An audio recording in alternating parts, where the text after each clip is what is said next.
I'm Melissa Philippi with Give Nebraska, and we're here today with Topher Hansen from CenterPointe. Topher, thank you so much for joining us. Yeah, thanks for having me. Tell us a little bit about the work of CenterPointe.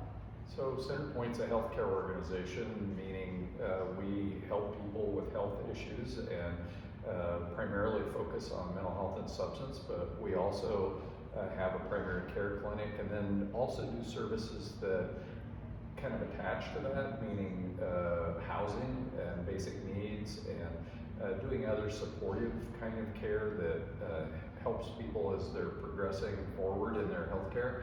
And so that can be through a peer, it can be through what we call recovery support and programs like that. And so the housing we operate about 250 units of housing that's supported, and so people are helped with their rent amount as they're not making any money, or if they have some money from a job, then we help cover all that, and then also give them connections to peers and other housing specialists who can help them move forward with their health care. So it really is a full service in terms of wrapping around a person and giving them the kind of care they need to get better. Often people have both mental health and substance issues as well as primary care issues, and so that's why we try to develop the services that are really going to be helpful to them moving forward in the ways that they need to for their own health care. So I often say that we're in the business of hope, or in the business of happy, or hope and happy. So hope comes when all these things are facing you and you're hopeless often. Like, how am I going to get out of this? How is this going to resolve? That kind of thing. And so one step at a time and one success at a time, then people start to go, oh, healthcare, good health is possible. I can get better from this. That's hope. And then happy is when you have success after success after success, and we all do that, right? We're all in that business of trying to get up each morning and say, well, how do I take care of myself so I'm healthy? How do I develop my world so I'm happy? And so that's what we want to do with people is develop the hope up front and then help them find happy down the road. That is a great way to put it, and you're doing so many incredible things here and really providing the whole range of services needed for people to go from point A to point B. Right. Yeah, well, and as you develop into this business, you recognize, well, if we're going to do this, we better do that. And if we're going to do this, we better do that. That's one way that we develop programs, and we have 40 plus, probably 44 programs right now. And the other way that we do that is to listen to the community, whether, like recently we developed some services in conjunction with the City of Lincoln and Lincoln Police Department.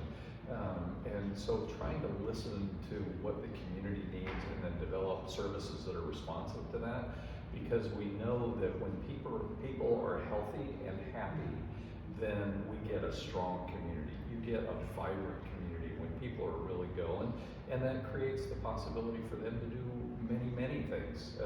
Because when you're not healthy and not happy, then it's a pretty shaky platform from which to operate in the world. So our business is about healthy and happy too. We all want a vibrant community.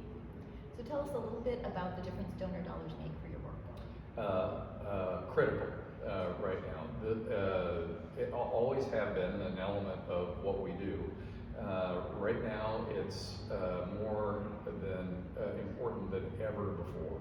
And the reason is because the landscape has changed so much for all of us. COVID brought us through a period of time that was difficult for everybody, and so mental health and substance issues developed and were exacerbated, and so the demand has been big. But then the other piece that we ran into that was totally unexpected is the whole workforce issue, and so in response to that, we have increased our costs a lot. And fortunately, the legislature has been good to us and helped us make up a bunch of those costs, but not all of them. And so right now we rely on those donor dollars more than ever to make up the difference between what our costs are to provide these services and meeting all those costs. I mean, just to get our head above water is a success at this point. And it's the position everybody is in the community. I mean, I don't know a healthcare facility that is not in the same position, and many other arenas of restaurants and hotels and airlines and all the, everybody's dealing with a staffing shortage, and we're no different. And so what we're trying to do then is continue to respond and be strong that way, but also then ask for help in getting those kind of donations that help support our costs of doing business. Perfect. Everyone is facing those workforce issues. We hear this time and again from our members that the donor dollars are critical.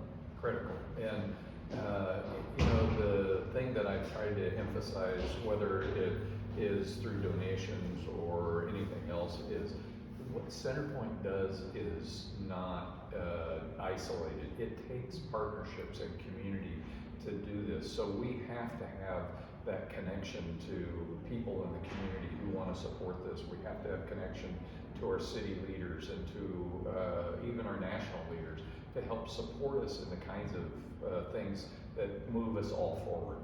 Not just our business, but move healthcare forward and do innovative things that help us be more efficient and effective and meet all our costs. It's expensive to be in healthcare these days. I think back decades ago when I started doing this, and cell phones weren't in existence, and we had no electronics to software where we're in the cloud. Now everything we do is in the cloud, and we have to be in the cloud. We have to have that kind of electronic sophistication, or we can't relate to the kinds of work we do with hospital systems and with managed care organizations and other things that we really have to employ that level of technology to be at par with all the other entities we deal with. So it's very costly to operate the business, but what we know is when we bring all of that back office technology and sophistication forward to the front office, where we have a welcoming, open-hearted greeting for the next person that walks in the door and meet their needs in the ways that they need their needs met, then that helps them take those first steps towards being hopeful and happy and recovering from mental illness, substance use, primary care type issues. And so the rewards ripple out hugely in terms of when one person gets better and then their family reconnects with them and their friends reconnect and they're productive in the community, that's just worth $1 billion. And so we know and we see that happen, and so we just continue to march forward and progress and reach out to the community and ask for help, and then try and be responsive in all that. What has it meant to CenterPointe being part of Give Nebraska? Well, we love being a part of a coalition of people that are focused in the same direction of really healthy lifestyle and healthy Nebraska. I'm a huge advocate for Nebraska, and I think it's the kind of thing that Nebraskans would do, is join together and pitch in to help make everybody go, because it isn't one thing, it's multiple things. There's not one organization or one entity in the state that really makes life good. It's all of us that make life good. And so to be able to give to Nebraska and give to our healthy way of living and to our lifestyle that we all love and enjoy is huge. And so philosophically it lines up with me personally, but in terms of an organization, we love being a part of a coalition that does these things. We love having you as part of the family, and you're absolutely right. It does take all of these different nonprofits, all of their missions to help make Nebraska great and to help all of Nebraska. The Nebraskans, everyone who's here, deserves a good, happy life. Right, and we, CenterPointe is located in Lincoln and Omaha, but we serve people across the state because in our residential services, for instance, there isn't really the critical mass in some of the rest of the state to do it, so we bring people to Lincoln and Omaha to get those services and then reconnect them back in their community. And so we really go border to border in who we serve, and so to have that presence and then have Give Nebraska lines up perfectly. Great. Thank you so much for your time today. We really appreciate it. And keep up the good work. Thanks for asking me. Glad to be here.